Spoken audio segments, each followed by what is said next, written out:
Messieurs, bonjour et merci aux organisateurs du symposium Normandie Motor Meeting pour cette invitation et me permettre de partager avec vous le concept innovant de Renault d'hybride rechargeable appelé zéro émission on demande. Alors je suis arrivé ce matin très tôt pour assister aux excellentes conférences.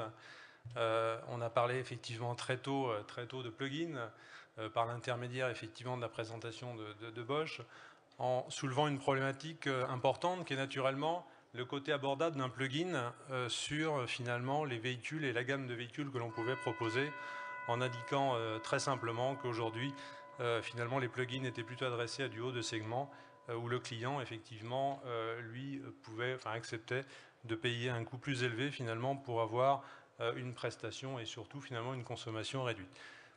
Deuxième intervention finalement de Moveo, très intéressante, et où j'ai retenu finalement que les thermiciens et les électriciens pouvaient travailler ensemble. Eh bien, effectivement, je vais tenter de vous démontrer que, effectivement, chez Renault, les thermiciens et les électriciens travaillent ensemble. Troisième présentation, effectivement, cet après-midi, je dirais de mon homologue de PSA, qui a effectivement montré l'avantage d'une solution d'hybridation. Ce n'est pas une hybridation effectivement électrique, c'est une hybridation effectivement pneumatique, très intéressante, et je vais essayer effectivement d'aller au-delà effectivement de cela en termes de résultats et d'efficience. Alors, ce que je vous propose, c'est d'aborder finalement ce concept d'innovation proposé par Renault. Je parle bien de concept d'innovation à ce stade finalement de phase exploratoire, et surtout d'aborder avec vous finalement le chemin qui a conduit à étudier ce concept à partir de la stratégie du groupe Renault d'offrir la mobilité accessible à tous. Je note bien la stratégie du groupe Renault d'offrir la mobilité accessible à tous. C'est un point important. Alors, tout d'abord, je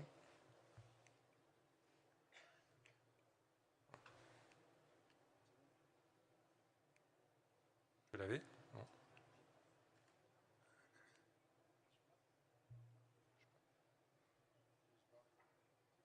Les flèches bas. D'accord. Merci.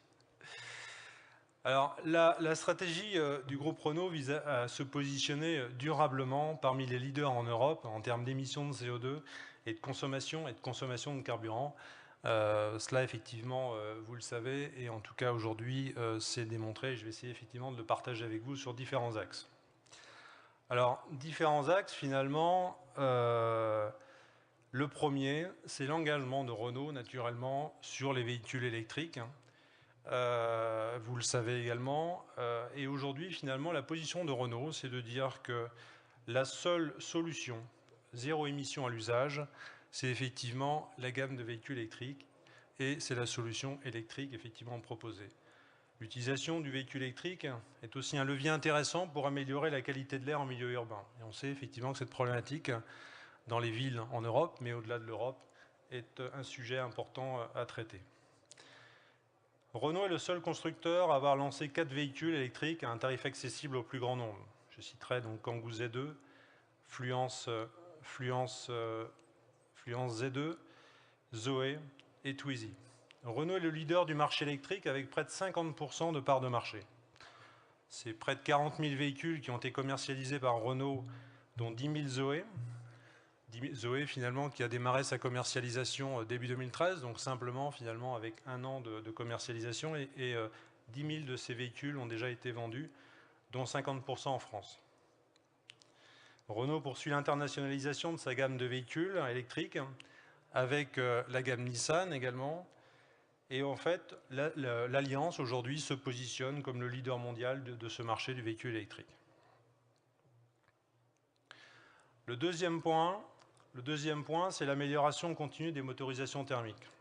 Ce matin, on a vu finalement que le potentiel du thermique était bien entendu toujours présent au travers naturellement de l'amélioration des rendements, au travers effectivement des améliorations de la combustion. Et donc pour ce faire, Renault, dans sa gamme de moteurs essence et de moteurs diesel, a lancé la gamme énergie, avec naturellement des performances en puissance et surtout en consommation très très faibles. des transmissions associées en termes de GMP, donc en termes de proposition de chaîne de traction, par l'extension de la boîte efficient dual clutch, que vous connaissez effectivement sous le nom commercial de DC. Je pense que demain matin, au travers de l'intervention de Gaspard Gascon, qui est le directeur de l'ingénierie mécanique, vous aurez effectivement d'autres voies de progrès, d'autres voies effectivement de travaux de Renault en la matière. Toujours pour rester sur les moteurs et naturellement sur les performances effectivement de Renault en matière de CO2, on notera finalement le résultat, donc c'est des courbes qui ont été présentées ce matin sur la trajectoire finalement du café en Europe. Et donc on notera finalement dans le top 3 la présence des deux constructeurs français, donc ça au moins c'est à saluer et je partage cela avec mon collègue de PSA. Malheureusement, effectivement, il fallait un leader et Renault, effectivement, eh bien, a eu cette position en 2013 avec 115 grammes par kilomètre d'émissions de CO2 en moyenne des véhicules vendus. Je rappelle qu'en Europe, Renault a vendu 1,3 million de véhicules en 2013. 115 grammes, c'est 4,5 litres environ. Vous voyez effectivement que c'est déjà un niveau intéressant, c'est un niveau finalement inférieur à 5 litres, et là, enfin la barre effectivement des 5 litres de consommation moyenne donc a été franchie. Ceci étant, ce n'est pas effectivement l'objectif, je dirais, à ce stade qui est important, c'est de voir effectivement vers où on va. On va, c'était présenté également ce matin, il y a un gap important à franchir en 2020, qui est l'atteinte effectivement des 95 grammes de CO2, ce qui fait effectivement moins de 4 litres au 100. Et donc, vous voyez, on vient de passer 5 litres il n'y a pas très longtemps. On est déjà effectivement dans la perspective des 4 litres. Et donc, le chemin est important. Simplement pour un petit peu pour renforcer la stratégie véhicule électrique de Renault, j'apporterai finalement cet élément qui est de dire que Zoé, avec ses 10 000 effectivement, véhicules vendus en 2013, a contribué à hauteur de 1 gramme sur ces 115 effectivement, sur ces 115 de moyenne du constructeur. Donc la première, Zoé finalement commence à donner son écho à cette réduction du CO2 et ce qui renforce effectivement la stratégie et l'engagement de Renault vis-à-vis en matière de VE.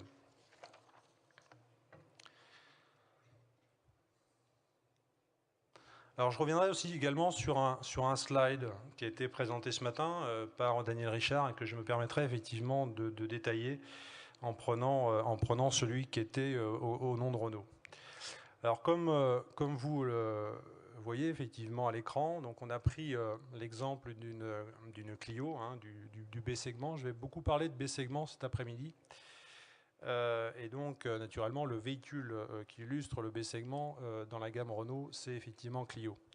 Aujourd'hui, une Clio diesel, finalement, dans sa version éco-leader, aujourd'hui, émet 83 grammes par kilomètre de CO2. Si on se positionne, finalement, sur le moteur essence de la gamme énergie, on monte à 99 grammes. Donc ça, aujourd'hui, c'est ce que l'on peut effectivement avoir, tout à chacun d'entre vous qui va, finalement, dans un concessionnaire acheter une Clio diesel ou une Clio finalement essence.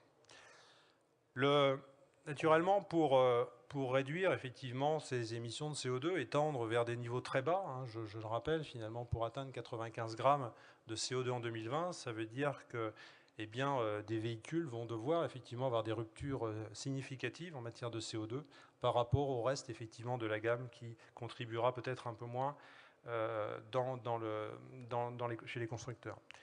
Donc on voit finalement, quand on regarde l'ensemble des briques technologiques, hein, il y a effectivement une première phase de briques technologiques sous les trois premiers pavés verts finalement, qui est tout ce qui concerne la résistance à l'avancement du véhicule. Donc améliorer finalement et réduire la résistance à l'avancement du véhicule, que ce soit en matière de poids, que ce soit en matière d'aéro, c'est-à-dire effectivement le produit de la face avant du véhicule avec son coefficient de pénétration dans l'air. Naturellement, sa résistance au roulement par l'intermédiaire des améliorations constantes de nos partenaires manufacturiers effectivement sur les pneumatiques. Et puis un autre point finalement qui rentre ensuite, c'est la partie naturellement rendement mécanique, la partie powertrain, où là, comme ça a été montré ce matin, naturellement, un certain nombre de pistes et de travaux sont en cours pour améliorer le rendement mécanique de nos moteurs et leur efficience. Point qu'il reste pour atteindre effectivement ces objectifs ambitieux, finalement, c'est l'hybridation. On vient de voir à l'instant par la présentation effectivement d'Éric Lalliard que l'hybridation R était une première réponse pour atteindre des niveaux de 70 grammes par kilomètre effectivement de CO2. Ceci étant, aujourd'hui, on arrive à l'asymptote sur ces hybridations-là, qu'elles soient hybrides R, qu'elles soient hybrides électriques. Et donc, naturellement, pour descendre significativement en dessous du seuil que l'on commence à bien percevoir en Europe et que l'on connaît, c'est-à-dire le seuil effectivement des 50 grammes, eh bien, la seule technologie aujourd'hui capable effectivement d'y répondre, c'est naturellement l'hybride rechargeable. Donc, l'objectif, finalement, une des cibles de Renault à l'horizon de 2020, c'est de pouvoir effectivement proposer un véhicule de type B-segment avec une technologie, avec naturellement des évolutions significatives sur le véhicule qui auront aussi des impacts sur le design, hein, bien sûr. Vous pouvez imaginer effectivement quand on parle d'aéro, quand on parle aussi d'un certain nombre de composants qui contribuent au design de la voiture, il y aurait effectivement des modifications importantes. Mais en tout cas, l'objectif ambitieux de Renault, c'est de pouvoir proposer en 2020 finalement une Clio à autour de 30 grammes de CO2.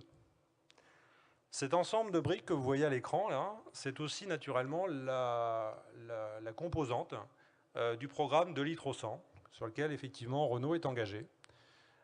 Et donc, ce véhicule, finalement, ce démonstrateur 2 litres au 100, que vous verrez probablement, effectivement, dont vous entendrez parler dans quelques mois, eh bien, déjà préfigurera, finalement, de ce que Renault proposera sur ces véhicules en série, finalement, à cet horizon de 2020.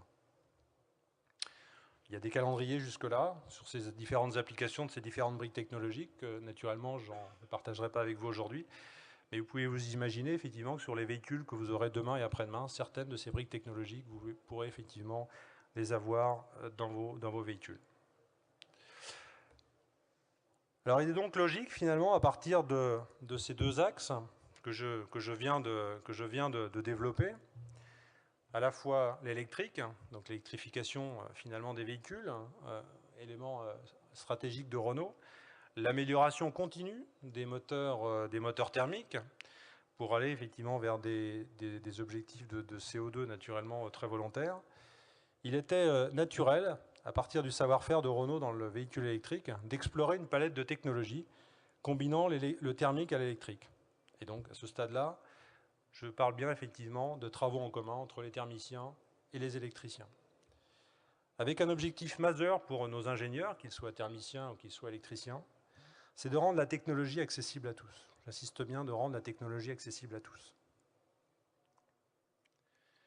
Quand on regarde finalement aujourd'hui les concurrents, enfin en tout cas le marché européen avec les constructeurs effectivement qui proposent des véhicules, on regarde sur la colonne effectivement des véhicules électriques, on voit aujourd'hui beaucoup de constructeurs ont des offres sur des véhicules électriques et roulage effectivement zéro émission. Mais ce qu'on observe également finalement, c'est que ces mêmes constructeurs envisagent ou commercialisent déjà, ou ont déjà effectivement dans leur tiroir des solutions PHEV. Alors certes, et ça rejoint finalement ce qui a été dit ce matin, c'est quand on regarde effectivement les segments adressés par le PHEV, on voit effectivement du segment D, voire du segment C, mais en tout cas on voit peu de segment B, quoi. Voilà. Donc ça, c'est parfaitement effectivement cohérent avec ce qui a été dit ce matin. Ceci étant, ce qu'on observe, et le point que je vais aborder sur ce slide, c'est qu'en fait, on va dire que la complémentarité de l'EV et du PHEV chez les constructeurs est évidente. Donc Renault, naturellement, dans cette logique-là, ne pouvait pas effectivement échapper à ce constat. Alors, finalement, si on rentre un petit peu maintenant dans le détail, dans le contenu, finalement, de ce concept d'innovation, ce concept exploratoire, d'hybride rechargeable, encore une fois, que je rappelle, zéro émission de demande, finalement, c'est quoi son cahier des charges? Quel est aujourd'hui son cadrage initial qui a conduit finalement à développer le concept dont je partagerai avec vous quelques éléments par la suite. Tout d'abord, l'objectif, naturellement, par rapport à ce seuil important des 50 grammes, c'est de se positionner en termes d'homologation en dessous de ce seuil des 50 grammes. C'était effectivement une condition sine qua non. Ensuite, naturellement, on a on a typé ce véhicule, finalement sur vraiment du zéro émission, vraiment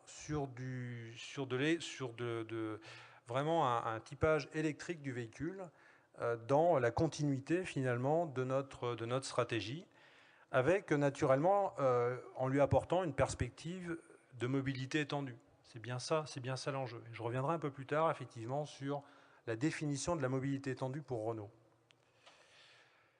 Donc, typage électrique, typage zéro émission, 30 à 40 km finalement en utilisation, en usage réel de zéro émission.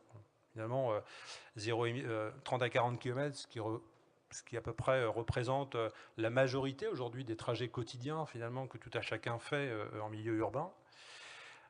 Une vitesse électrique jusqu'à 120 km/h, c'est-à-dire aujourd'hui finalement vraiment apporter une prestation de roulage urbain mais aussi périurbain, c'est-à-dire que quand on est à Paris, finalement d'aller du centre de Paris jusqu'aux portes de Paris, c'est une chose. En revanche, finalement, aller sur la 86 et pouvoir continuer à rouler en électrique, c'est-à-dire rouler en zéro émission, ça effectivement c'est quelque chose qui était important aussi dans le cahier des charges de ce projet.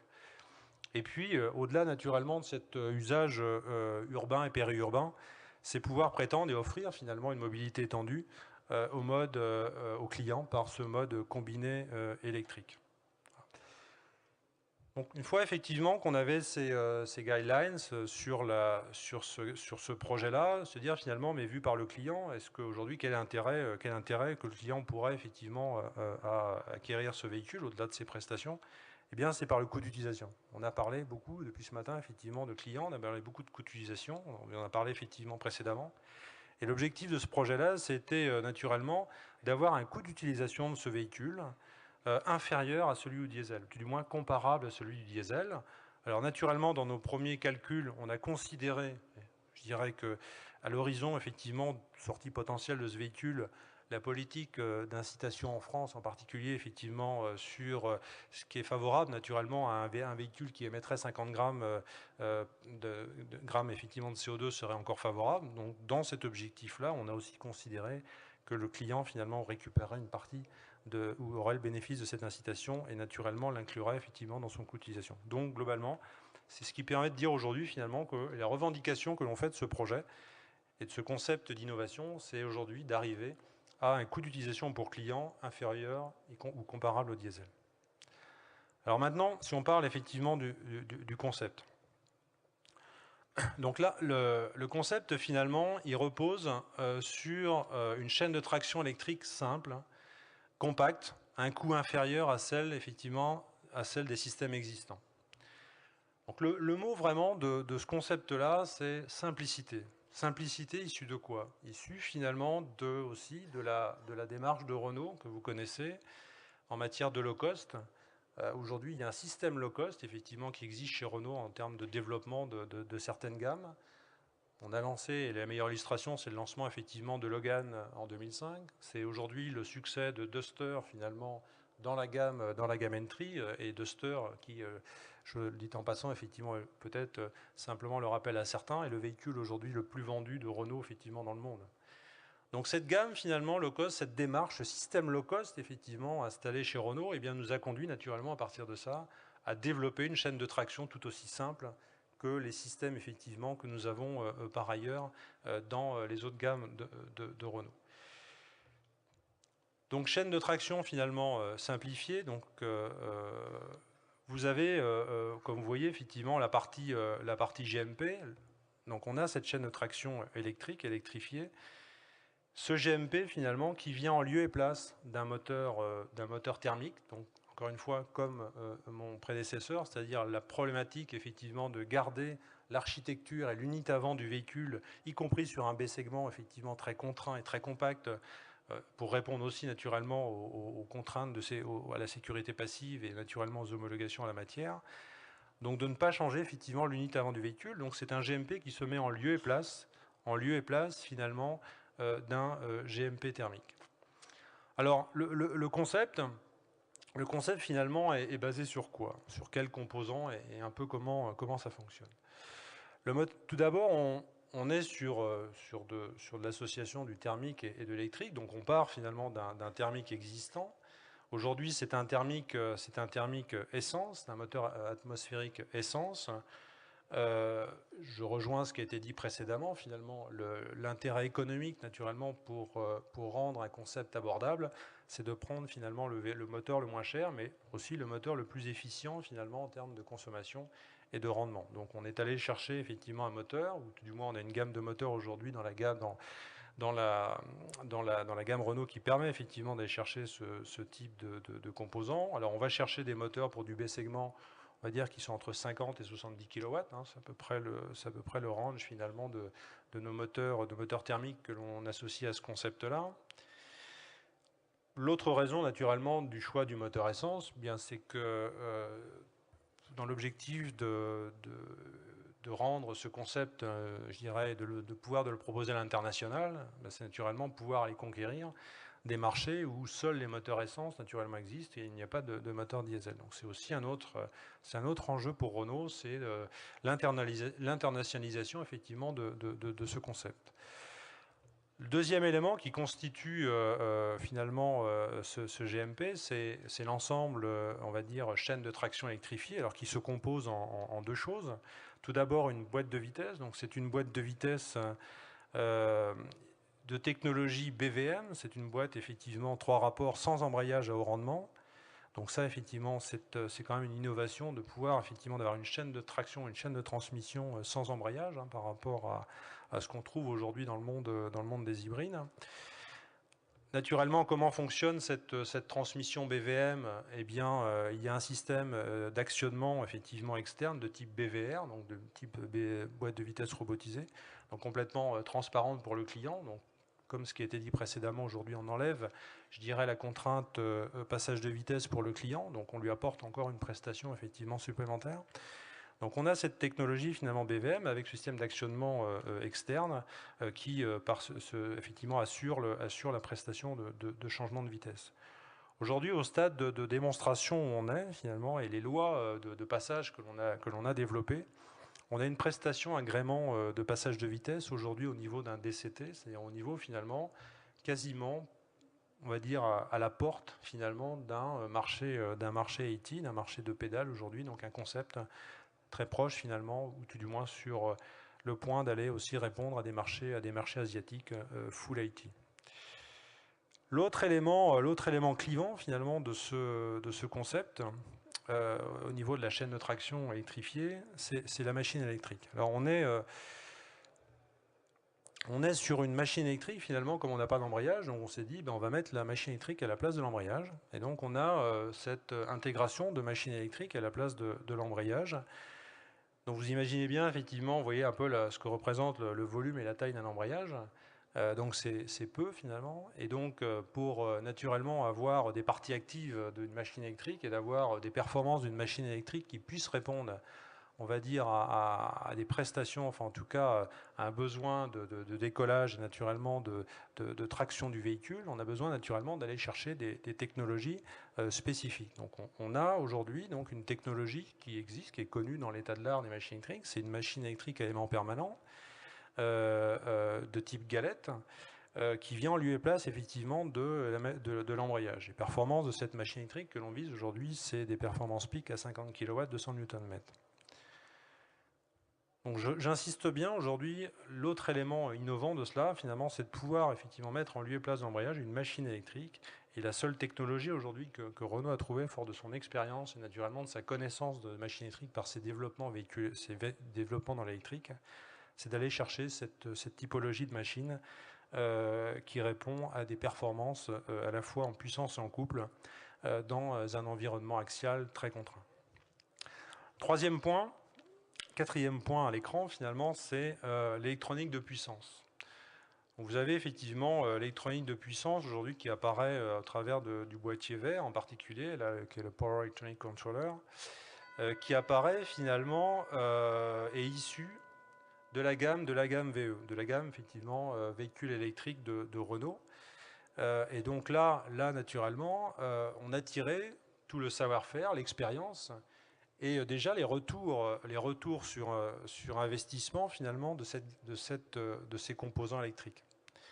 Retour sur investissement, encore une fois, qui nous ont permis à ce stade, depuis que Renault est engagé dans le véhicule électrique, de faire décroître considérablement finalement le coût des composants électriques, qu'ils soient achetés par effectivement les travaux avec nos partenaires d'optimisation à la fois en design to cost, et puis naturellement aussi les travaux qui sont faits chez Renault et où eh bien, on industrialise effectivement des composants électriques.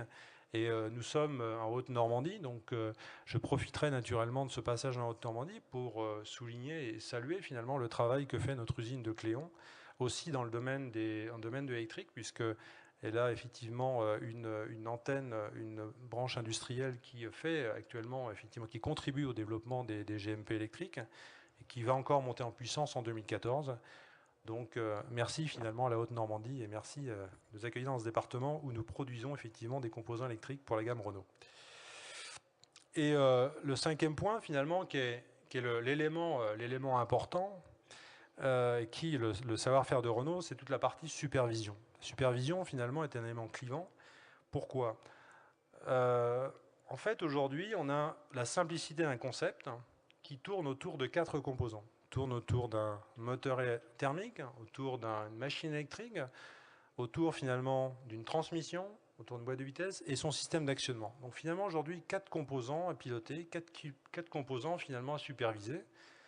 Et donc finalement ce qu'on a dit et ce qu'on a décidé de faire, c'est de mettre l'intelligence du système dans cette partie software finalement, issue aussi encore une fois de la compétence et d'expertise de Renault, et puis de diminuer autant que faire se peut finalement le hardware des composants, et donc d'aller vers des composants simples, et de rejoindre le concept de simplicité dont je parlais précédemment.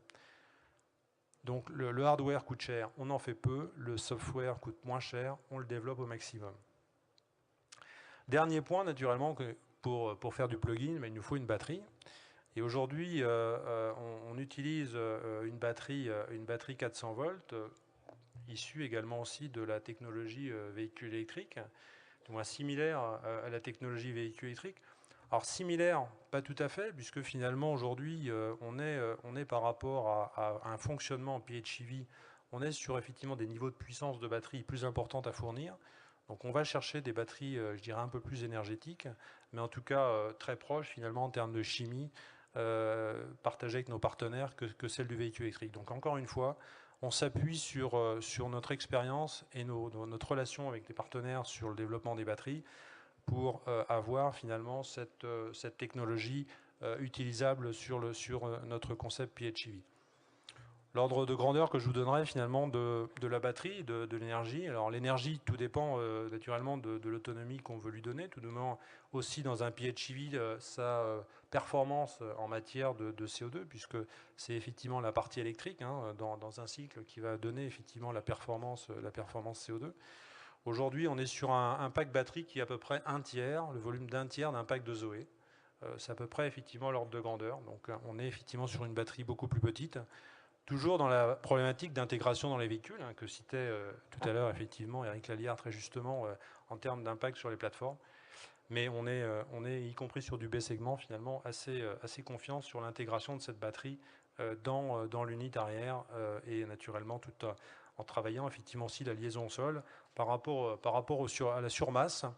Alors la surmasse de l'ensemble finalement aujourd'hui on est à peu près on va dire sur plus 150 à plus de 100 kg. C'est à peu près aujourd'hui effectivement la surmasse que l'on a sur un véhicule B-segment avec ce concept.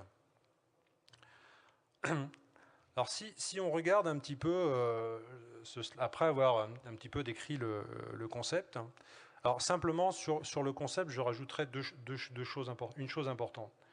Finalement, j'allais parler de clients, j'allais parler de prestations clients, mais qu'est-ce qu'on offre aux clients finalement par rapport à cet usage ?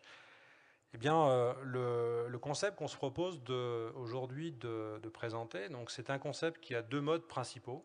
Un mode usage semaine où finalement on va dire qu'on a un peu un ZEF forcé sur le fonctionnement de la voiture. Et là, naturellement, on va faire un dépleting complet de batterie, c'est-à-dire qu'à partir d'une batterie chargée, on va jusqu'à son SOC, à son state of charge. Et donc, le client, effectivement, roule sur 30 à 40 km naturellement en mode zéro émission. Et puis, un autre mode, qui est donc ce mode de mobilité étendue, dit long range, par la combinaison, effectivement, des deux modes, qui va permettre au client, naturellement, de sortir de la ville, qui va lui permettre d'être en mobilité totale, sans crainte, naturellement, d'avoir à chercher la prise pour circuler. Donc ça, je pense que c'est un élément important, un élément qui sécurise, naturellement, l'utilisateur, et on reviendra sur les performances ensuite. Le troisième mode, il y a plusieurs modes qu'on envisage éventuellement d'associer à cela. On a beaucoup parlé effectivement ce matin d'éco-mode, on a beaucoup parlé finalement on va dire de relations entre la conso annoncée et la conso réelle, mais aussi finalement, et ça a été dit très justement ce matin, ça dépend bien entendu du mode d'usage du véhicule par le client. Dans ce domaine, vous savez qu'on a lancé effectivement on a lancé Airlink, qui aujourd'hui dispose d'une fonction éco-mode. Et quand on utilise finalement, par exemple sur Capture ou sur Clio, ce système, ou tout du moins cette fonctionnalité, et c'est vrai effectivement qu'on modifie très significativement son mode de conduite pour aller chercher la meilleure performance en matière d'économie de carburant. Et donc, revenant sur mon concept, ce qu'on se propose effectivement d'associer à cela, c'est d'optimisation justement de consommation, d'optimisation aussi de stock batterie, puisque naturellement, pour rendre le véhicule et le client complètement autonome dans son usage, eh bien, quand il va rouler à la fois sur autoroute, mais au-delà naturellement des villes, eh bien, de lui permettre d'assurer toujours son stock batterie, d'avoir effectivement une recharge batterie aussi qui se fait, puisque comme dans nos véhicules électriques, nous avons naturellement associé des systèmes de récupération d'énergie, à la fois en décélération, à la fois au freinage, identiques au système électrique que vous pouvez connaître en termes de récupération d'énergie et d'énergie cinétique. Donc on a ces systèmes-là qui vont permettre en roulant finalement de recharger la batterie. Donc c'est aussi un mode d'optimisation du state of charge de la batterie que l'on peut proposer aux clients pour que finalement quand ils reviennent de week-end, eh bien, dans une ville par exemple qui pourrait interdire je dirais, les véhicules thermiques, hein, et toutes choses égales par ailleurs par rapport aux annonces que l'on entend, eh bien, pourraient effectivement, naturellement, vont permettre aux clients de pouvoir terminer ces derniers kilomètres en mode électrique par rapport à la recharge qu'il aura pu faire en roulant en mode combiné électrique hybride. Alors j'étais sur le slide, effectivement, parlant, tout du moins sur le point évoquant la prestation client. Alors, ce slide-là, finalement, pour montrer différentes choses. La première, en fait, c'est aujourd'hui, si on se compare à un véhicule thermique de référence, donc en l'occurrence, alors là, on n'est pas sur du B-segment, parce que l'exercice qu'on a fait, là, malheureusement, c'est sur du C-segment, mais c'est parfaitement transposable au B-segment, où en fait, j'ai voulu montrer au travers de ce slide, finalement, la performance pour le client, comparée entre un véhicule diesel équivalent à notre concept. Alors, on a 110 chevaux effectivement sur le DCI BV 110 BVM6. On a un tout petit peu plus sur notre concept, mais je veux dire, ça ne change pas significativement la même chose. Donc qu'est-ce qu'on observe finalement? C'est qu'en termes de performance, et en particulier en termes de reprise, aujourd'hui, on a significativement une amélioration du mode combiné par rapport au mode diesel. Donc on est rassuré, on fait effectivement de l'ajout on fait du plus 1 et plus 1, on a bien effectivement cette hybridation et ce boost naturellement apporté en combinant le thermique et l'électrique. Le deuxième point que je souhaite effectivement aborder aussi au travers de ce slide, c'est de montrer qu'on utilise le moteur thermique vraiment comme une assistance thermique, mais pas on va dire dans la direction, comme ça a été évoqué et partagé ce matin, d'un range extender, qui est finalement de dire que le mode thermique est là effectivement pour recharger la batterie. Non, finalement, nous, aujourd'hui, le mode thermique, on le considère vraiment comme un vrai mode thermique à part entière. Et c'est pour ça, effectivement, on a le choix, effectivement, de choisir le bon moteur associé à ça, et aussi, naturellement, par l'efficience et l'excellent rendement de notre chaîne de traction électrique, avec des rendements très élevés, on arrive finalement à avoir aujourd'hui un résultat avec le moteur thermique seul qui est quasiment équivalent finalement au même véhicule thermique. Alors bien sûr à l'ajout de masse près, hein, donc effectivement un effet sur la traînée du véhicule, Et à titre indicatif, je dirais effectivement qu'aujourd'hui, la différence de Vmax entre les deux véhicules affichés à l'écran est moins de 5%. Donc ça, c'est quand même effectivement important. C'est-à-dire qu'aujourd'hui, on ne fait absolument pas abstraction, et bien au contraire, de l'utilisation du véhicule au-delà de la ville. Et donc, on conforte bien effectivement la notion de mobilité étendue pour le client. Alors maintenant, ce qui est naturellement important, c'est, mais avant que j'ai la question, c'est à quel prix finalement vous pouvez proposer ce véhicule. Alors quand on regarde, et je crois que c'est globalement ce qui doit a priori être dans la tête de beaucoup d'entre vous, c'est que on a parlé de technologie, on a parlé beaucoup de technologie, mais finalement quand on additionne les technologies, quand on met beaucoup de choses effectivement dans la voiture, bah, ça coûte cher. Et oui, ça coûte cher. Et qu'est-ce qu'on observe finalement sur ce graphe-là, avec le prix catalogue finalement sur l'axe des ordonnées, et puis un petit peu la distribution des véhicules qu'on est capable de trouver aujourd'hui sur le marché en Europe, eh bien c'est que finalement pour aujourd'hui aller chercher un véhicule à moins de 20 000 euros, eh bien le seul véhicule aujourd'hui capable d'être à moins de 20 000 euros, c'est un Yaris hybride. C'est donc une Yaris full hybride, voilà, qui effectivement émet aujourd'hui 80 grammes par kilomètre de CO2, et donc qui est moins performante effectivement que l'hybride d'air de PSA, comme ça a été dit très justement. En revanche, finalement, en dessous de 20 000 euros, il n'y a rien. Et donc la position et l'objectif de Renault, finalement, c'est de dire que pour rendre aujourd'hui un plug-in hybride sur du B-segment abordable de tous, eh bien c'est un véhicule à positionner à moins de 20 000 euros, batterie comprise. Je dis bien batterie comprise.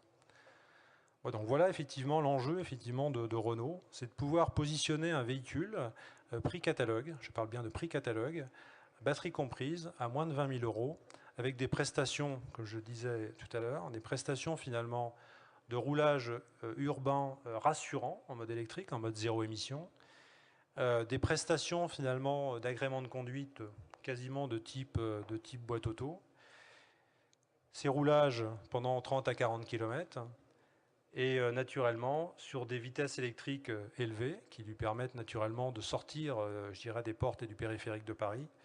Et puis avec ce même véhicule, d'avoir une mobilité étendue qui lui permet, eh bien, avec ce seul véhicule, peut-être effectivement pour des clients contraints, des clients qui, je dirais, sont monomotorisés, de pouvoir utiliser ce véhicule finalement au-delà des villes, au-delà effectivement du zéro émission, et puis de répondre pleinement finalement à son usage en tant que client.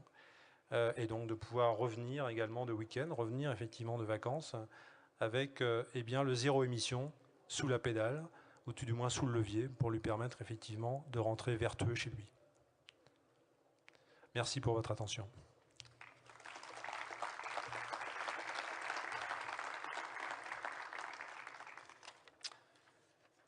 Et je suis effectivement un quart d'heure, donc ça laisse le temps à quelques questions, donc avec plaisir.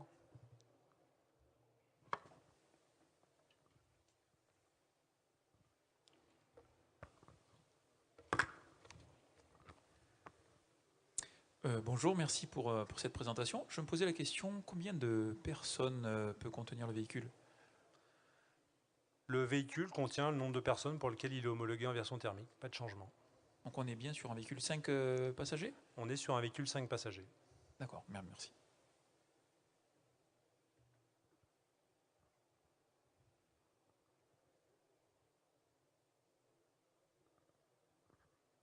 Bonjour, vous nous aviez dit que vous étiez en phase de concept pour l'instant. Est-ce que vous avez néanmoins quand même quelques essais en HIL ou en proto, en hard?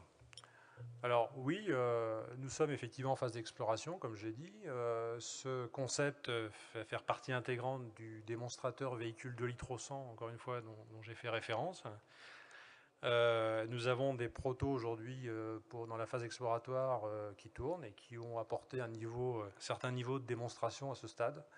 Donc oui, nous sommes effectivement bien en phase d'exploration à la fois numérique, à la fois, je dirais, de calcul, mais aussi en phase de démonstration sur des supports physiques.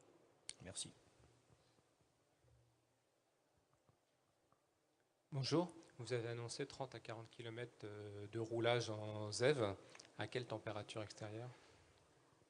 C'est une excellente question. Donc, j'ai oublié de préciser finalement que 30 à 40 km, c'était en usage client. Les calculs qui ont été faits, c'est sur un client à Paris, donc une moyenne annuelle, qui effectivement utilise son chauffage électrique l'hiver et qui utilise sa clim électrique l'été.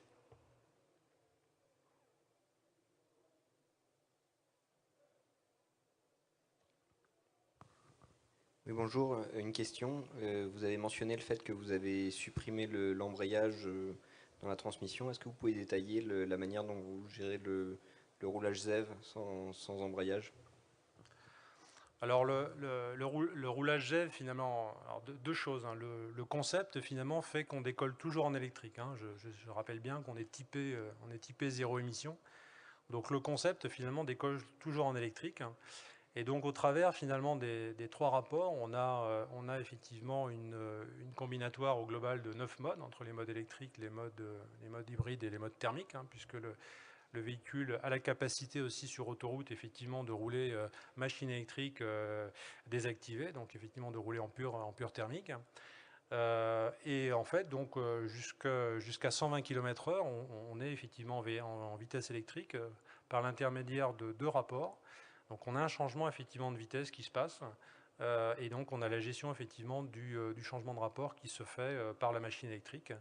Donc on est en e-shifting. Je ne développerai pas naturellement la stratégie puisque c'est encore effectivement très confidentiel à ce stade, mais on fait du e-shifting, effectivement, changement des deux rapports en mode électrique.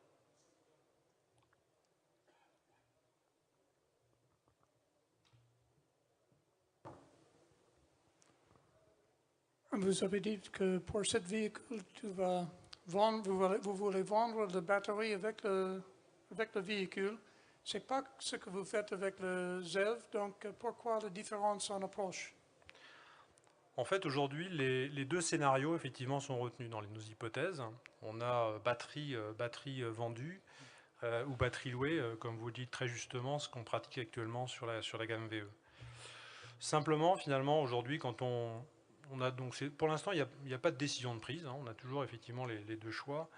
On arriverait avec des niveaux finalement de ce type de batterie à avoir des loyers qui sont très bas et donc finalement tout aussi attractifs en location. En revanche, finalement, l'enjeu pour Renault, c'est de se dire deux choses. La première, majoritairement, aujourd'hui, les concurrents hybrides, effectivement, y compris plug-in, enfin en tout cas proposent la batterie vendue. Donc c'est un positionnement par rapport à la concurrence, et c'est pour ça effectivement que je me positionnais en prix batterie vendue par rapport à la concurrence. Donc d'offrir aujourd'hui, c'est une revendication importante, d'offrir un prix catalogue d'un PHEV sur un B-segment au niveau effectivement d'un HEV concurrent. Donc c'est bien ça aussi un enjeu fort effectivement pour Renault en termes de concept et de véhicules accessibles à tous. Et puis la troisième chose, on peut finalement imaginer que d'ici l'horizon de sortie de ces véhicules, les prix des batteries effectivement vont continuer à baisser très sensiblement, très majoritairement. Peut-être que finalement le passage de batterie louée à batterie vendue, y compris en stratégie VE, va aussi changer. Donc voilà, donc finalement on se dit aujourd'hui les deux pistes sont ouvertes, sauf que la revendication en positionnement prix se fait sur la batterie, sur un des deux scénarios qui est la batterie vendue. Bonjour. Sur ce type de véhicule, est-ce qu'il y a un intérêt à récupérer l'énergie thermique à l'échappement pour pouvoir recharger les batteries? Alors aujourd'hui, on n'a pas exploré, très sincèrement, on n'a pas exploré effectivement cette voie-là. On sait effectivement que nos concurrents le font, on sait effectivement que des technologies existent. La seule chose finalement, c'est le coût du kilowattheure récupéré versus le coût du système que je vais mettre dedans, c'est tout. Voilà.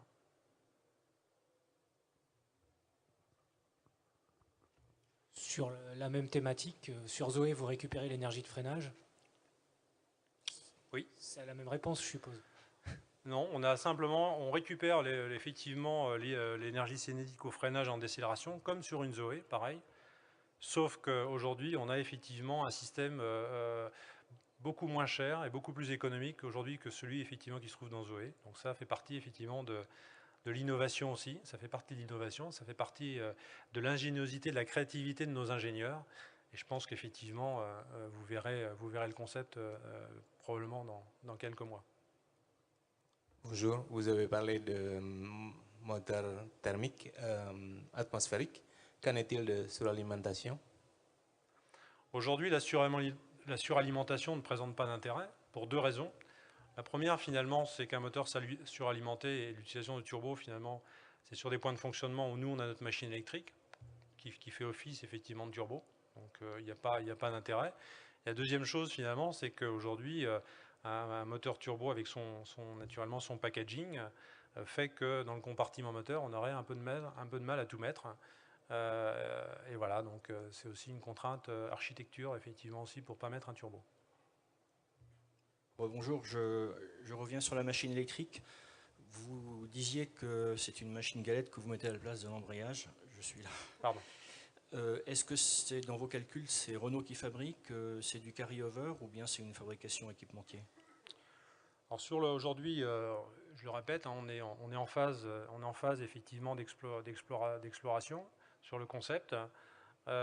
Aujourd'hui, il n'y a pas effectivement de schéma, on va dire, d'industrialisation, de développement d'industrialisation qui sont effectivement décidés. Donc on est encore dans une stratégie ouverte de make or buy complète. La seule chose, c'est que finalement, pendant la phase, je dirais, exploratoire, on a déposé effectivement aujourd'hui plus de 30 brevets sur le concept. Et donc effectivement, ces brevets recouvrent aussi la machine électrique. Donc là, on a un ensemble de brevets effectivement sur le concept de machine électrique. Ok, merci.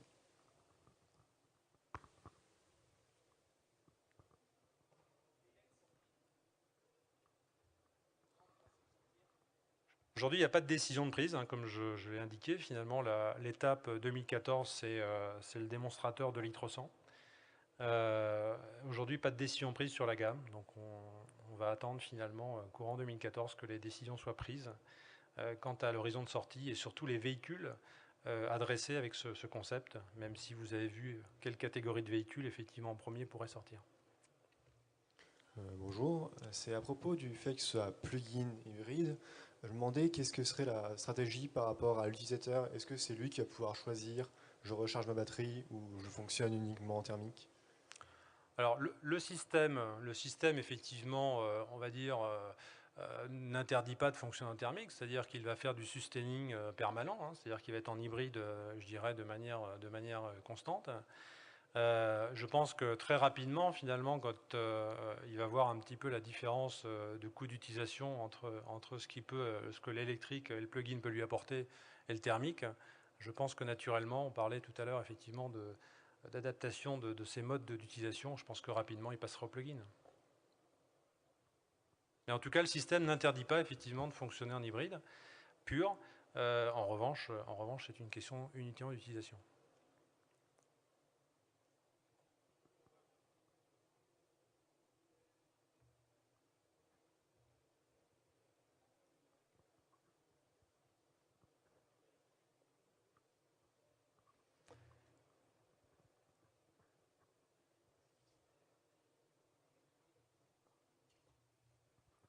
Oui, bonjour. J'ai pas bien compris l'architecture du véhicule au niveau hybridation, si c'était série, parallèle, un mix des deux. Et la deuxième question, c'est ce qui maintient en mode thermique l'état de charge de la batterie. J'ai pas vu de génératrice là. Il y a une génératrice ou pas supplémentaire? Alors, réponse aux deux questions, c'est finalement, première question, alors attendez, vous pouvez recommencer, pardon. Donc architecture d'hybridation. Hybride série. Hybride série. Oui. Et j'ai pas vu de génératrice parmi vos 4 éléments. Alors, ça veut dire quoi? Contrairement finalement à des systèmes concurrents plus complexes où on a deux machines électriques, hein, une génératrice, enfin une machine de traction et une génératrice, nous finalement aujourd'hui on n'a qu'une seule machine électrique.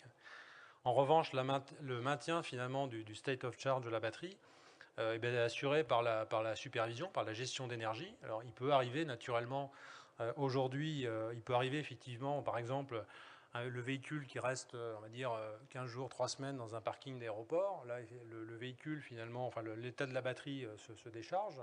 Et donc vous vous retrouvez finalement en dessous du user sock. Et donc là, c'est problématique par rapport au concept, c'est comme on démarre toujours en électrique, finalement le véhicule est en panne.